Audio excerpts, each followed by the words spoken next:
नमस्कार दोस्तों, मैं हूं सुनील और स्वागत करता हूं आपके अपने यूट्यूब चैनल अतुल्य विद्या क्लासेस में।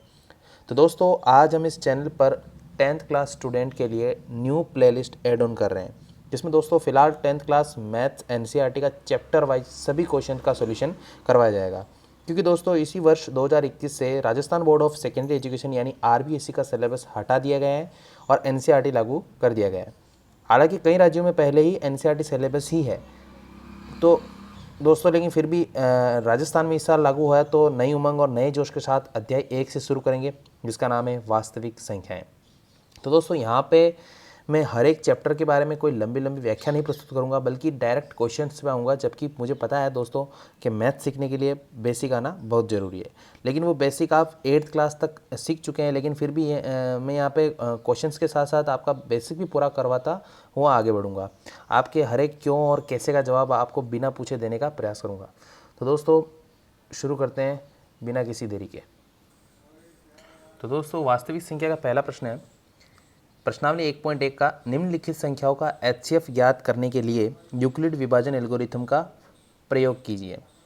इसमें दोस्तों पहला प्रश्न हमारे सामने, उसको हल करेंगे। पहला प्रश्न है 135 और 225। क्या करना है दोस्तों? एचसीएफ याद करना है। एचसीएफ आपको गुणनखंड करके याद करना आता ही है। एचसीएफ याद करना है, लेकिन ये कौन सी विधि से? यूक्लिड विभाजन एल्गोरिथम। यूक्लिड विभाजन एल्गोरिथम यानी भाग करके दोस्तों।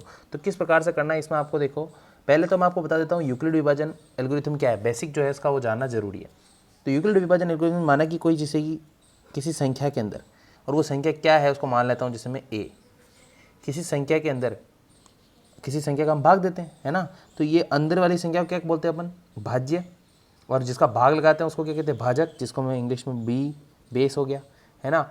और जब अपन टेबल बोलते हैं, पहाड़ा बोलते हैं, तो क्यू बार बोलते हैं, मतलब कितनी बार बोल सकते हैं, है ना। तो उसको क्यू मान लिया मैंने। और जब पहाड़ा बोलने पर यहाँ जो आंसर आता है उसको घटाते हैं, तो नीचे क्या बचता है? शेषफल, जिसको हम आर बोल देते हैं। क्या बोल देते हैं? आर बोल देते हैं। और आर कुछ भी आ सकता है मान। तो जब अपन इसको हिंदी में लिखूं तो इस प्रकार से लिखेंगे कि बीच में क्या होता है दोस्तों? भाज्य, यहाँ होता है भाजक, यहाँ होता है भागफल, और नीचे क्या आता है? शेषफल। तो यही दोस्तों यूक्लिड विभाजन एल्गोरिथम है, जो सूत्र, उसका सूत्र जो है वो हम सभी को याद होना चाहिए। ए बराबर बी क्यू प्लस आर, या हिंदी में बोलूँ तो भाज्य बराबर भाजक इंटू भागफल प्लस शेषफल, है ना। यानी किसी भाग का भाग चेक करने की विधि है ना दोस्तों। अगर किसी संख्या में हम किसी संख्या का भाग देते हैं तो वो सही है कि नहीं है, तो किस प्रकार चेक करते हैं? इसको इससे गुणा करते हैं तथा शेषफल जोड़ देते हैं, और जो आंसर आए वो इसके इक्वल होना चाहिए। तो वही है, ये सूत्र इसी रूप में बनाया गया है। तो इस रूप से आपको एचसीएफ कैसे हल करना है वो देखेंगे। तो दोस्तों पहले तो हमें देखना है कि 135 और 225 दोनों में बड़ा कौन है? 225, ये बड़ा है। तो जो बड़ा हो गया उसको अपन क्या मानना है? ए मानना है। क्या मानना है? ए। और इस सूत्र में लगाएंगे यूक्लिड विभाजन एल्गोरिथम से। तो आपको लिखना है यूक्लिड, दोस्तों आपको हल यहाँ से शुरू करना है एक प्रकार से। अगर आप उतारना चाहते हो तो यहाँ से आपको इस सवाल को शुरू करना है। ये तो मैंने आपको बेसिक बताया है, ठीक है। तो 135 225 बड़ा है, तो यूक्लिड विभाजन एल्गोरिथम से लिखना है, यूक्लिड विभाजन एल्गोरिथम से क्या करेंगे? सूत्र लगाएंगे। ए बराबर बी क्यू प्लस आर। ए यहाँ पे क्या है दोस्तों? जो बड़ी संख्या हो गई 225, सॉरी अब अच्छे से दिख जाएगा। ए बराबर क्या होगा दोस्तों? 225। बी क्या हो जाएगा? छोटी संख्या बी हो जाएगी, यानी वो भाजक हो जाएगी जिसका हम भाग लगाने वाले हैं। देखो यहाँ तक लिखना है दोस्तों। अब क्यू और आर ऑटोमेटिक आएगा। किस प्रकार से वो मैं आपको यहाँ हल करके बताता जाऊँगा। तो पहली संख्या 225 के अंदर जो बड़ी संख्या है उसको अंदर लिखना है, और छोटी संख्या कौन सी? 135, उसको बाहर लिखना है। और क्या करना है? डिवाइड, यानी भाग कर देना है। तो 135 का पारा हम कितनी बार बोलेंगे? एक बार ही बोलेंगे, क्योंकि 2 बार बोलने पर 225 से ज़्यादा आता है। तो 135 एकम 135, 5 में से 5 जाएंगे दोस्तों, 0 बचेगा। 2 में से 3 नहीं जाते, इससे कैरी लेंगे। 12 में से 3 जाएंगे तो कितने बचेंगे? 9 बचेंगे। और यहाँ 0 कितना है? शेषफल दोस्तों 90, है ना। तो शेषफल अपन ने टेबल कितनी बार बोली? अभी 135 की टेबल एक बार बोली। तो क्यू की जगह पे क्या लिखूंगा? इंटू 1। बी क्यू इन दोनों के बीच में गुणा का चिन्ह है, 135 इंटू 1 प्लस रिमाइंडर कितना बचा? 90, लिख दिया। देखो दोस्तों इस प्रोसेस को तब तक करना है जब तक हमारा भागफल जो है यानी रिमाइंडर सॉरी शेषफल जो है रिमाइंडर वो 0 नहीं आ जाए तब तक।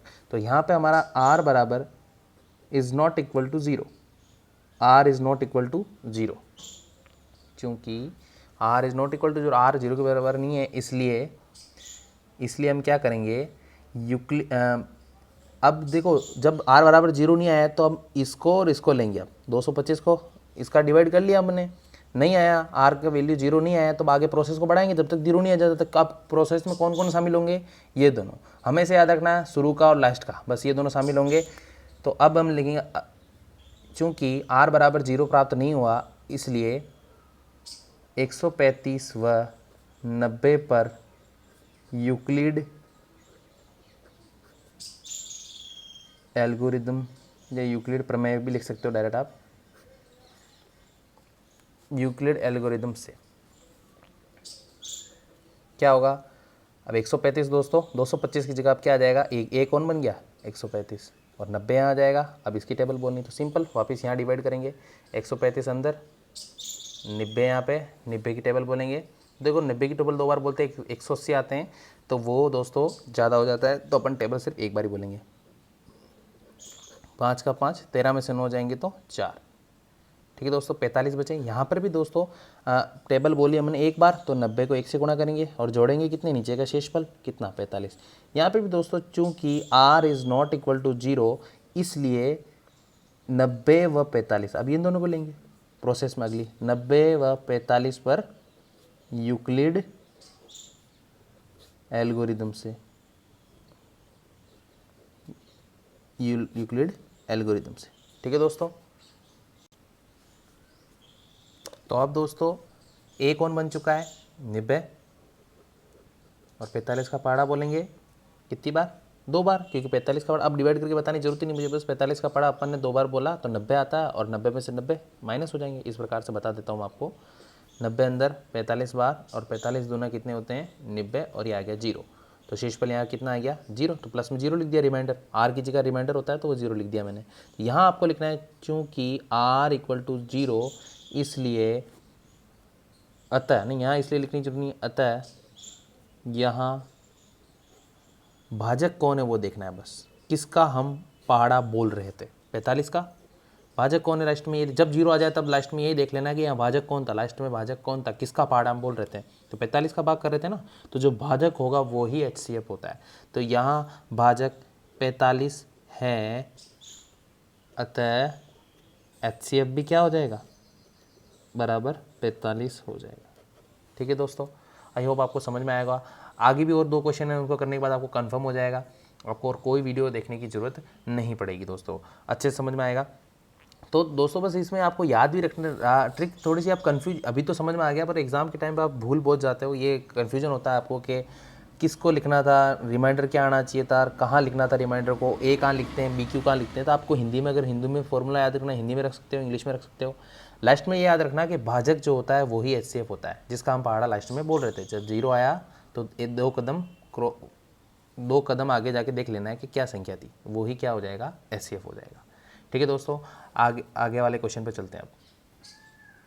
तो दोस्तों सेकंड क्वेश्चन जो था वो था 196 और 38,220 है ना, 38,220, इसका भी HCF याद करना है। तो सिंपली अब डायरेक्ट करेंगे हम इसको हल।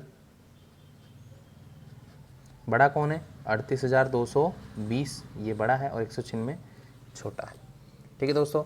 तब यूक्लिड प्रमेय से डायरेक्ट शॉर्टकट लिख दो, यूक्लिड प्रमेय से, ठीक है। क्या प्रमेय थी, a बराबर BQ प्लस R है ना, और यहाँ आप भाग करते चलेंगे ताकि आपको समझ में आ जाए। ऐसा आप एग्जाम में भी कर सकते हो, कोई दिक्कत नहीं, आप यहाँ ब्रैकेट बना के भाग भी डिवाइड कर सकते हो, या फिर आप पीछे रफ में भी कर सकते हो, यहाँ केवल आंसर भी लिख सकते हो, जैसा आपकी इच्छा। अब आप 38,220 के अंदर डिवाइड करना है, किसका 196 का। अब 196 का आपको टेबल बोलना आता नहीं तो बना लेनी है। 196 की टेबल तब तक बोलनी जब तक 38,220 नहीं आ जाते। पहले तो आपको यहाँ पे बता देता हूँ, यहाँ जो बड़ा है वो a बन गया, यानी a की जगह पे मैं लिखूँगा 38,220, और b कौन बन चुका है 196 इंटू जितनी बार टेबल बोलेंगे वो यहाँ, प्लस यहाँ लिखेंगे हम रिमाइंडर, यहाँ पे क्या लिखेंगे रिमाइंडर लिखेंगे। तो देखो मेरे को पता है डायरेक्टली दोस्तों कि 196 के अंदर अगर टेबल 190 195 बार बोलते हैं, 196 की टेबल अगर 195 पर बोलते हैं तो दैट आते हैं दोस्तों 38,220। आप टेबल बना के या मल्टीप्लाई करके देख सकते हो, ये आंसर आएगा। तो 195 बार बोलेंगे और 38,220 आएंगे।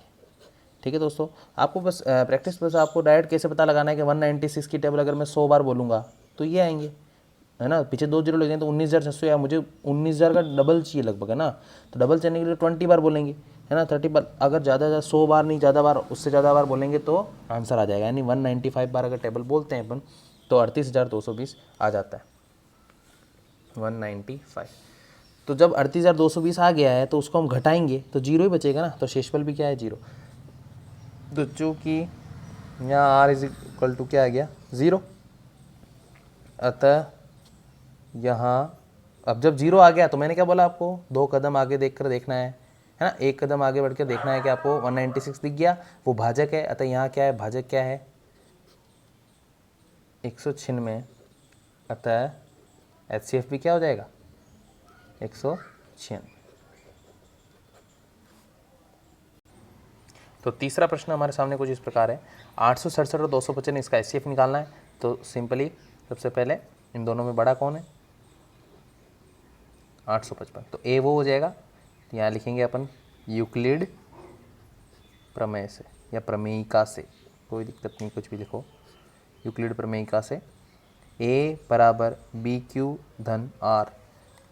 ए क्या हो जाएगा दोस्तों, 867, बी क्या हो जाएगा 255, है ना। तो 867 बराबर 255, इसकी टेबल आप कितनी बार बोलेंगे वो लिखना है और प्लस में रिमाइंडर आएगा। यहाँ मैं डिवाइड करके बताता हूँ आपको। तो यहाँ लिखा हुआ 867, इसके अंदर भाग किसका देंगे दोस्तों, 255 का,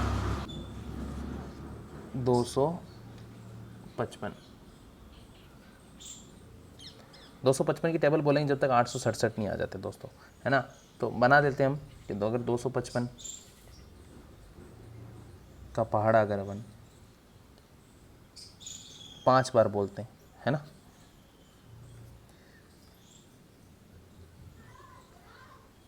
कितना है दोस्तों, 1250 ज़्यादा हो गए तो हमें कम बार बोलनी है टेबल।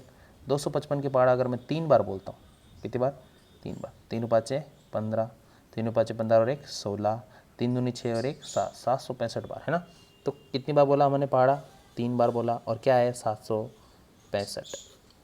7 में से 205 जाएंगे तो 2 बचेंगे, 6 में से जाएगा 0 बचेगा, 8 में से आ जाएगा 1 बचेगा, 102 बचा रिमाइंडर। तो अभी यहाँ पे रिमाइंडर तो 102 लिख देंगे, और पहाड़ा कितनी बार बोला था हमने 255 का, 3 बार, 3 लिख देंगे। यहाँ आर, चूँकि यहाँ R is not equal to 0, 102 आ गया, यानी वो किसके इक्वल नहीं है, 0 के इक्वल नहीं है, इसलिए 255 ये और ये शुरू का लास्ट का 255 व 102 पर यूक्लिड प्रमेय का स्थापित करने पर, या यूक्लिड प्रमेय का से भी लिख सकते हो, यूक्लिड प्रमेय का स्थापित करने पर, है ना, क्या हो जाएगा। अब इन दोनों पर करेंगे स्थापित, तो देखिएगा 255 बड़ा है इन दोनों में, 255 बाहर रहेगा और 102 अंदर रहेगा।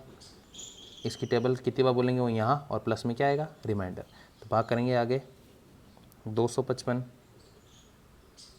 के अंदर अब 102 का भाग करेंगे। 102 की टेबल 2 बार बोलेंगे, कितना आएंगे दोस्तों, 204, 5 में से 4 गया 1, 5 0, कितने बचे 51। तो रिमाइंडर तो बचा 51, और पहाड़ा कितनी बार बोला था हमने, 2 बार। तो 102 के आगे क्या लिखूंगा, 2 लिखूंगा। यहाँ पे भी चूँकि r is not equal to 0, बस यही प्रोसेस करनी है, बहुत ही सिंपल है दोस्तों। r is not equal to 0, इसलिए 102 फर्स्ट और लास्ट, 102 व 51 पर यूक्लिड, ये प्रोसेस आप नहीं भी लिखो तो शॉर्टकट में करने जाओ तो कोई दिक्कत नहीं, पूरे नंबर मिलेंगे दोस्तों, है ना। पर लिखने पर थोड़ा अच्छा लगता है इसलिए लिख रहे हैं। पर यूक्लिड प्रमेय का स्थापित करने पर